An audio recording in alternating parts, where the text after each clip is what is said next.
Hello, and welcome to our second video about the normal curve. If you recall, in our last video we talked about the normal curve and how it's shaped like a bell.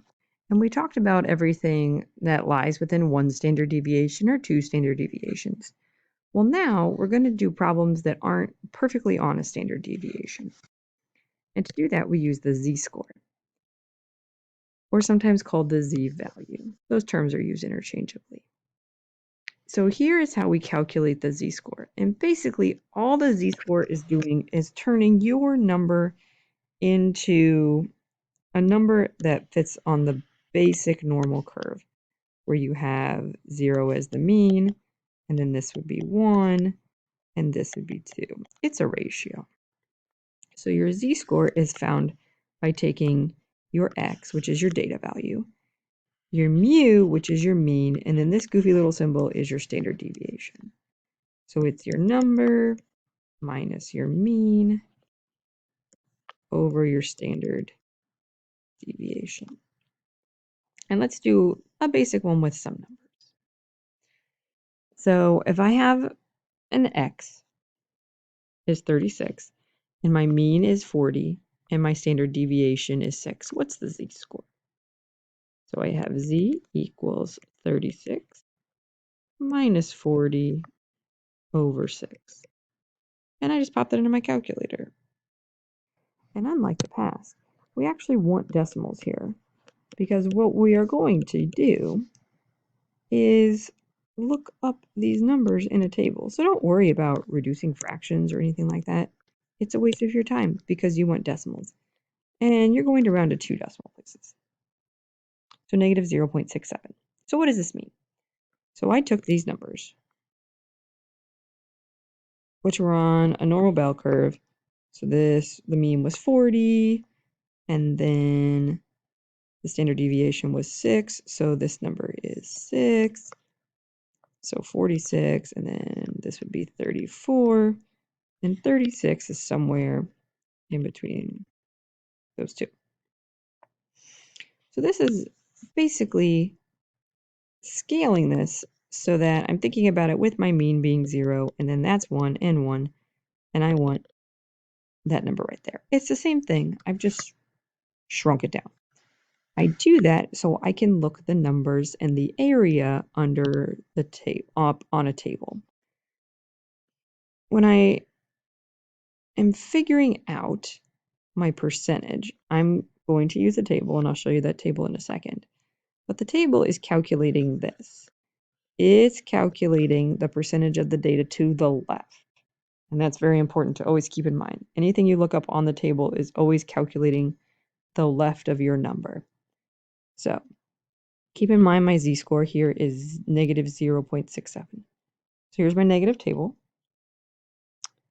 Negative 0.6. If you notice, this column here has your first two numbers. So negative 0.6. So I'm looking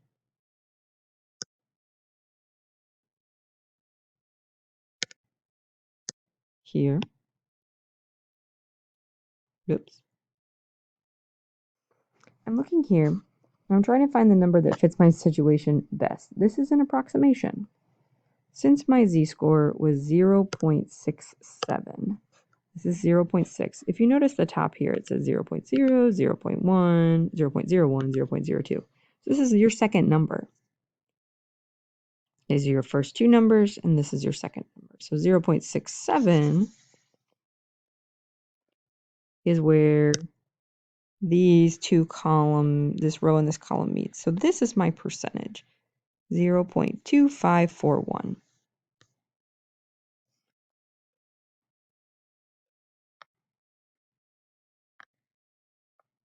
Sorry, 1.4. So the table is telling me that this z-score, or x equals 36, is representing a little bit more than 25% of the data. Let's look at it in terms of a real-world example. Here we have a salesperson, and they keep a record of their phone calls that he makes to prospective clients over a 60-day period. His average calls per day is 20 with a standard deviation of 4. Find the number of days in which the salesperson made more than 25. So first, we can go ahead and draw it like normal, because sometimes I'll throw in some nice standard deviation problems where it lies perfectly.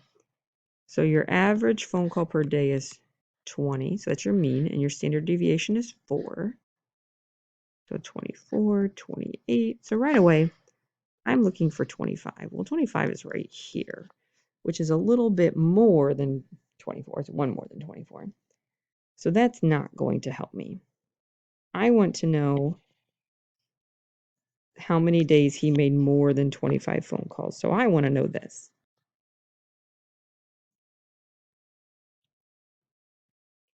So first, let's standardize this. Let's find the z-score. So I take my number, 25. I'm going to take away the mean, which is 20, and then divide it by the standard deviation, which is 4. That gives me 5 over 4, which is 1.2. Now, important thing to note and pay attention. When you are doing your standardized data, and you're going to look your numbers up on the table, your mean is now 0, and you're 1.25 away. Standard deviations. Your table is going to give you this side. So we're going to have to think logically to figure out the other side. But first, let's look up the table and the percentage. So here's the positive end.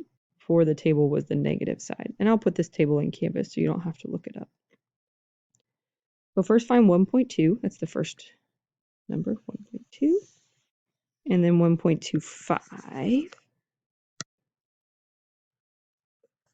So 8.89435. So this side of the data is 0.8943.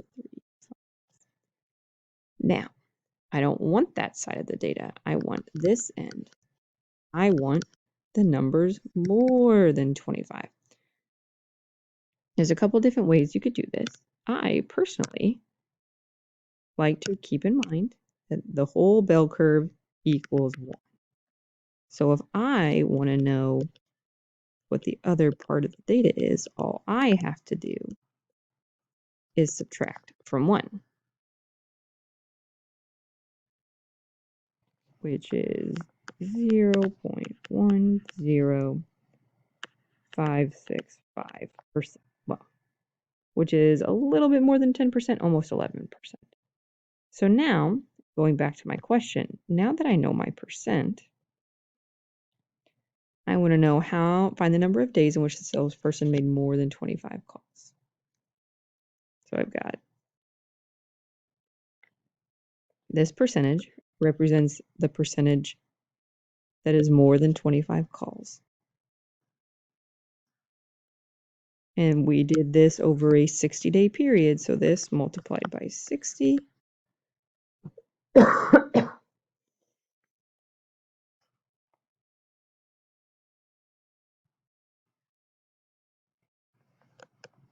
which gives me about 6.33 or 6 days. Always make sure you follow your directions. Sometimes it'll tell you to round, other times it'll tell you to keep the whole number. And this is the last one I want to do with you. A little bit of an outside the box problem. Find the interval of z-values associated with the middle 75% of data. This is actually encouraging you to use the table backwards. So here's your bell curve. I'm getting pretty good at drawing them by now. And you have your middle, your mean. Now you want the middle 75%. So that means that you need a chunk. And this chunk here is 75%. And you want to know what this is, and you want to know what that is. That's what it's asking you. The boundary for the middle 75%. So let's think logically for a minute. If your whole bell curve is 100%. You take away 75. That would be 25%. Would be these little leftover guys here. Since it's all symmetrical, these two have to be evenly distributed. So this is half of 25%, which is 12.5, and that's 12.5. So you know the area, you know the percentage that you're working with, the area under the curve. You need to figure out which z value associates with that. So what you're going to do is you're going to go to your table, and I'm going to go to the negative side of the table because that's where I'm starting. I'm starting on the left. And instead of looking up, I'm not going to look up 12.5% over here on the right and on the left because my table doesn't do that. I'm looking for the percentage in the middle, in the range in the middle. So you really just want to scan. You got 0.03. We're in the ones here. 1.1, 1.1, 1.0. So I'm getting smaller. So it's not those. Not up here. 1.3, 1.3, 1.29, 1.27, 1.251. Ooh, that's about as close as I'm going to get to 1.25. So 1.251. Again, this is an approximation. This makes some of people really mad because it's not really an exact value. But you know what? If you were to punch it in your calculator, you would be getting an approximation as well. So this would be negative 1.1 and 0.5. So negative 1.15 would be the approximate z value for that.